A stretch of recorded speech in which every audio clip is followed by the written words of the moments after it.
ईशावास्य उपनिषद कोई बहुत बड़ा ग्रंथ नहीं है। इसमें केवल 18 मंत्र है। ये मंत्र जीवन के कई महत्वपूर्ण प्रश्नों को उठाते हैं, जैसे कि संसार में रहते हुए जीवन को कैसे समझा जाए, क्या संसार से दूर जाना आवश्यक है, क्या कर्म ही जीवन का मार्ग है, या क्या ज्ञान ही अंतिम लक्ष्य है।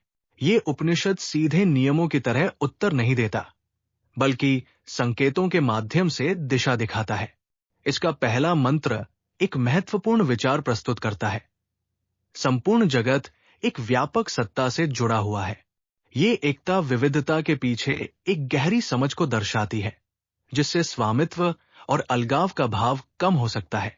उपनिषद का एक रोचक संकेत यह है कि जीवन को पूरी तरह अस्वीकार करने की आवश्यकता नहीं है। तेन त्यक्तेन भुंजीथा का विचार बताता है कि जीवन को जिया जा सकता है, पर आसक्ति के बिना।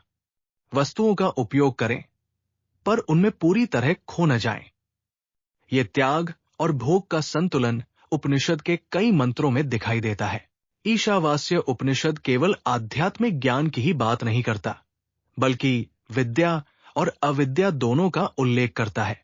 इसका अर्थ है कि जीवन के व्यवहारिक पक्ष को नकारना भी संतुलित दृष्टि नहीं है। व्यवहार और आत्मचिंतन दोनों का अपना स्थान है। उपनिषद के दूसरे मंत्र में कर्म करते हुए जीवन जीने की बात कही गई है। यह महत्वपूर्ण है क्योंकि यह बताता है कि संसार और आध्यात्मिकता अलग नहीं है। कर्म जीवन का हिस्सा है, और महत्वपूर्ण यह है कि वो किस मानसिक अवस्था से किया जा रहा है। ईशावास्य उपनिषद की भाषा संक्षिप्त है, और इसके मंत्र अक्सर सीधे उत्तर देने के बजाय संकेत देते हैं। यही कारण है कि इन पर अनेक भाष्य लिखे गए हैं। ये उपनिषद जीवन को एक संतुलित दृष्टि से देखने का प्रयास करता है।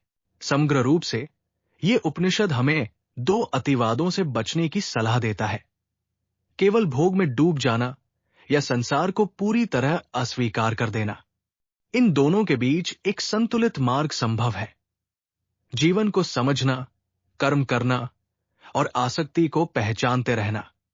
शायद यही ईशावास्य उपनिषद की यात्रा का संकेत है।